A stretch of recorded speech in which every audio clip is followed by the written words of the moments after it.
Ah, sound of the bushes. I just love it. Whew.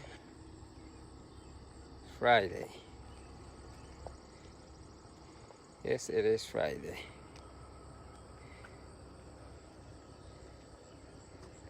In nature already. Every morning, this sound right here is what I like to hear.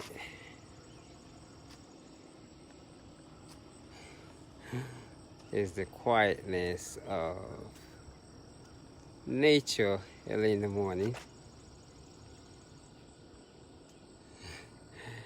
Everything nature early in the morning. There is just something about it. I think. But look at that beautiful horse. What a beautiful horse I'm looking at this morning. And that is a beautiful creature. Just looking at that creature. What a beautiful creature. Let me see if I can see it. Yes, that's a beautiful creature right there. Let me look at it from here. Wow, look at it. Beautiful creature. It is good to be part of nature early in the morning and just sort of just get up in it and just rise. The sun just rise about half an hour ago, the sunlight, shall I say. I think I've got to start coming out when just rise with that sun. So early in the morning, that means early in the morning like this, there is just something about it. Still a little cloudy. It's quiet. Sound of nature. It is Friday.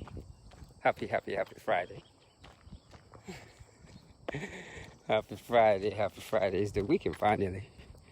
I know a lot of people can wait, but it is the weekend. So I am just in this beautiful thing right here, just embracing this moment. Been up since the usual time, around 3 o'clock as usual. I get up at 3 o'clock today. Yes, I did. 3 o'clock. Beautiful time to actually get up, sit down, do push-ups, stretch the body, meditate. Starting the day like that every day is very refreshing to the mind. So every day, that's how I start my day. Even though I leave 3 hours later. But yeah, I like that communication with my inner self, I call it. Just being in touch with who I am every morning. Lately, my writing has just been thank you, because I have done a lot of what I call psychological writing for years, that all the emotions that I've actually carried for many, many years, they've actually disappeared. So because of it, my writing is getting shorter, except for when I just want to write to myself or just say certain things. But other than that, after years of writing my emotions down, I got over a lot of things. I did it with my left hand, and everything that troubles me, every morning I'll write it down during my stretching. And what that's done is, it's like one day everything just lifts up, and it was sunlight. So that sunlight is just what I carry everywhere. Life is so funny to me right about now. I see the joy and the funny things in life. Life is an amazing, amazing, amazing, amazing adventure. The listening of the birds, I call it. So everyone in my stuff. Oh, there's a snail here this morning. Let me see what the snail is actually doing right now. He went back in. Maybe I should pick it up. But really, that just means slow down. That's a sign to be very mindful in every step that I take, everything that I do in the morning. So nature speaks to you everywhere. There's a sign everywhere. Most of the time we just choose to ignore it because we're not paying attention to it. Good morning. Wonder where the birds are going. So yes, not paying attention to nature. The quietness of the morning is a beautiful thing, because once you get used to coming out like this in the morning, and meditation becomes natural. Because a lot of people struggle with sitting still and meditating, but the thing is, you could create different type of meditation to where even when you're standing, you're meditating. So all you have to do is just go in your own thoughts, and most of the time during the meditation processes, you're not meant to go into no zone, but to just deal with the issue that troubles your mind.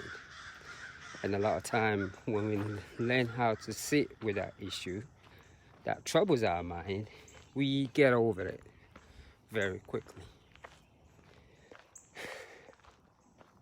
The whole thing about writing meditation, I call it, it is in our evolution. Sometimes we are taught to always go and speak to a therapist, and the therapist is a wonderful thing. I've actually done it myself, but the real therapist is the ability to write down your feelings and deal with it. That's why a lot of people think, well, I went to a therapist, why didn't it help me? The therapist did his job.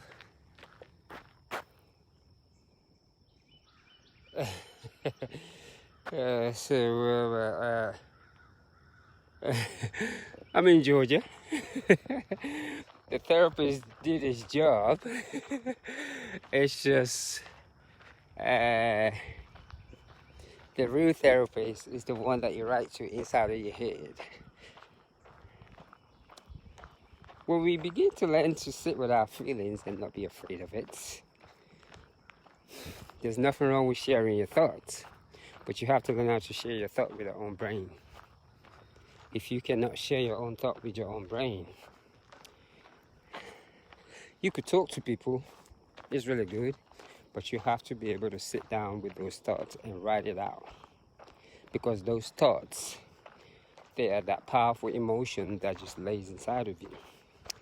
So the real therapy right there is the ability to be able to write those thoughts down and not be afraid of it.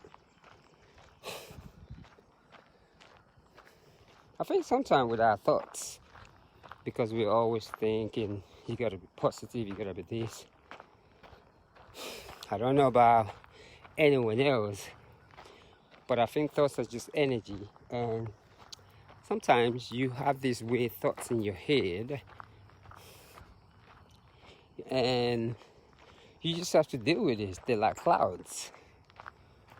This whole notion that we are not allowed to express our feelings or how we think inside of us has caused a lot of has caused a lot of chemical imbalance. So what that does, it pushes us and makes us run away from our thoughts. Running away from our thoughts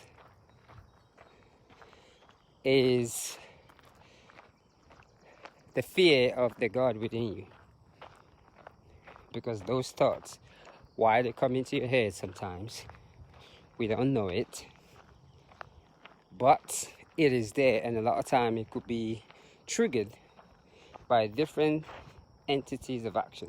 It could be from a friend, it could just be anything. So our thought behaviors that create this thing that we call negativity can be pushed by many things that we don't even realize. Some of it you just don't know, and that's where the sitting meditation comes into play. Because when you learn how to sit still, you find yourself going to a space to where you will remember things that you did 10 years ago without even knowing why. You could remember an emotion that you went through, and you wonder, why did that thing come into your memory? But in most cases, it is because and carried it everywhere, and it's turned into something that we don't even realize. So that's where the sitting meditation comes into play. Because when you learn how to sit on that floor,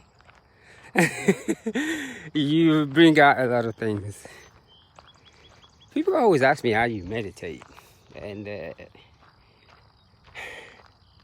moment you get to a state of meditation when you realize you don't know anything,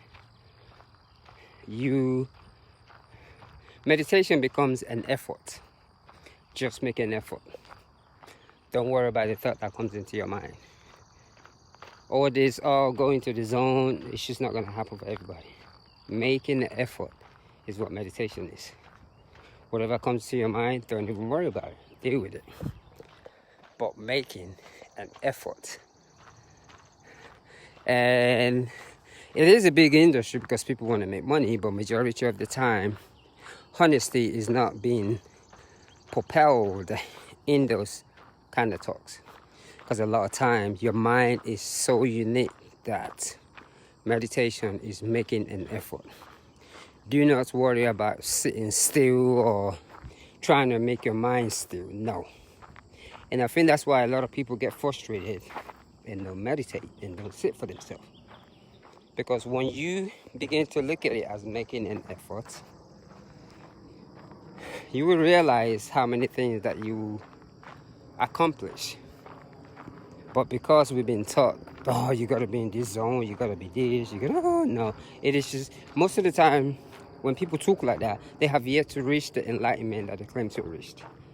But when you reach that certain stage of intellect in your own brain, if you open that side, you realize that meditation is just make an effort, just like anything else. Remember when you were a little kid, which I must say, everyone was born vegan. And I know people don't want to hear it. When you first came to this planet, you did not eat no animals. So people don't want to hear that. When you're a little baby, you ate no animals. And because the body is so unique, you were trained to eat those things. Because gradually they put that little piece of meat in your mouth and you start eating it, then you get used to it. So people don't want to hear that, but when you first came to this planet, when you were born, you ate no meat. You came here vegan. So, this is not about diet, but I'm just trying to make that really clear because a lot of people don't understand. So, you can train your mind to do anything, just the same way you learn how to eat meat or all those things. You can actually train your mind to actually meditate. So, on this morning, let me go ahead right here. I'm just in that little space of peace and enjoying this nature. And I gave my thanks to the divine woman. Something about the feminine energy for me, how a woman can push out a baby. And I always say this, every time I look at a woman and she goes, "Oh, you're in shape, you run every day." I'm like, no, I'm not. I don't know how many push-ups I need to do to be able to push out a baby in 9 months. Because if there's some form of exercise that I can do to push out a baby in 9 months, then you could tell me I'm in shape. But until then, no. So, and that's the reason why, even when it comes to this running, I know nothing about it. The more I read, I realize I don't know anything. So every day is a new learning experience for me. I'm gonna continue this and just say happy, happy, happy, happy. What is it? It's Friday again today. That way I can move a little bit faster. Yeah, because I don't like holding the camera and doing all that now. I'm gonna say happy Friday and one love.